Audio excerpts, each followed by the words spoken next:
warned that some deaths have been caused by, quote, collateral damage from the pandemic. I don't really like that turn of phrase, actually.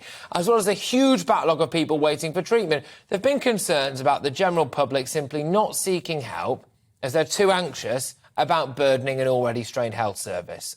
Madness, madness, madness. Joining me now is health editor at the Sunday Express.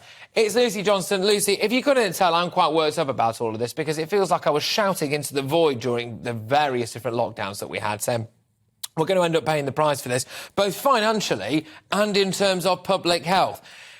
1,500 excess deaths a week. This is pandemic territory. Where's Chris Whitty? It is pandemic territory, and where is Chris Whitty, indeed? As we know, tens of thousands of people were unable to get heart treatment, cancer treatment during the pandemic, and you can't kick underlying health conditions down the road. It just doesn't work. And so we now have pandemic levels of extra or excess deaths way above the 5-year average, in fact, above the 8-year average. And there's sort of radio silence from government. They seem to be so distracted with Partygate, Emailgate, whether Rishi's going to COP27, and it seems that this is an emergency, and we need a task force really to look at it and to find out what's going on. You know what I think it is, Lucy, as well? I think that this is a dereliction of duty from the vast majority of the British media. The media were clamouring for lockdowns. Lockdowns, lockdowns, lockdowns. It was like lockdown porn. They couldn't get enough of it. They were saying, we've got to shackle ourselves to the radiator in Chris Whitty's basement, for goodness sake. Why haven't you locked down harder, faster, longer, stronger? It was non-stop. Meanwhile, by the way, a lot of people were breaking the rules themselves. Then they wanted us to biff a Prime Minister because he apparently had a bit of cheese and wine and some cake.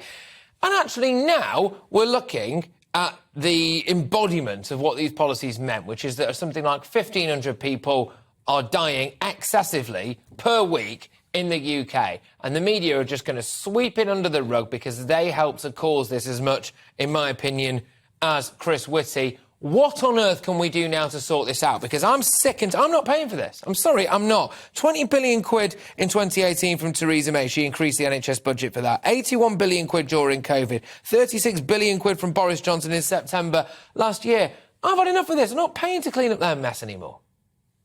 Well, it's true, but to be fair, there is no one really knows why there's a huge number of excess deaths.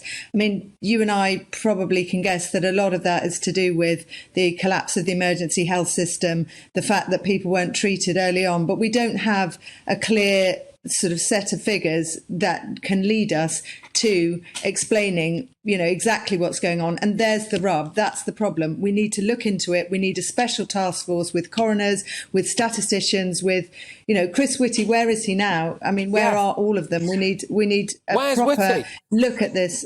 Exactly right. I mean, it was predictable. And, when we had a focus on one single disease without looking at the ripple effect of what would happen if we did lock down, it was kind of warned by many people, including you, including I, that, this could happen. You needed to look at the wider consequences of a lockdown and what would be the ripple effect. And again, austerity will also cause many deaths, and that's a legacy of lockdown.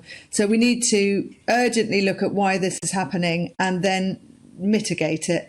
And I think for the NHS, I think it's time to let clinicians decide how to run their health services. I think the government's just so keen to always get involved and to interfere and to be, doing the glory thing and saying we're doing this and we're doing that. But actually, the measures they take, the targets they make can often do more harm than good. Yeah.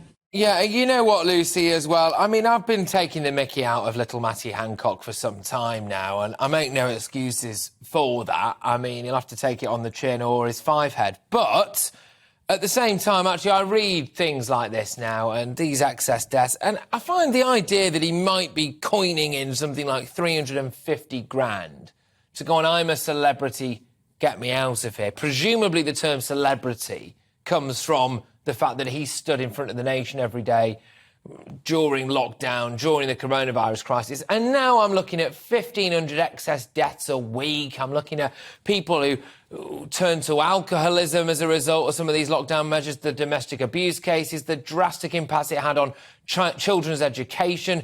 Every 5 days, a university student kills themselves, and no one can tell me that's not a result of the fact that they were locked away and locked up with people they'd never met before. And look at the maniacal grin on that bloke's face if you're watching us on television. Good grief, he's going in the jungle and coining it in. It makes me absolutely sick.